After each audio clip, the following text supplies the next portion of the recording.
The former head of the Financial Services Commission, FSC, is set to get 3-month salary due to the termination of his 3-year fixed-term contract. Everton McFarlane resigned as Executive Director of the FSC following questions about regulatory oversight due to a multi-billion-dollar fraud at Stocks and Securities Limited, SSL. A release from the Finance Ministry stated that Mr. McFarlane earned $16 million per year, as well as other benefits.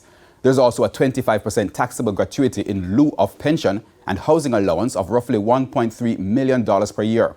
Mr. McFarlane has also agreed to buy the assigned motor vehicle under the motor vehicle policy for the public sector.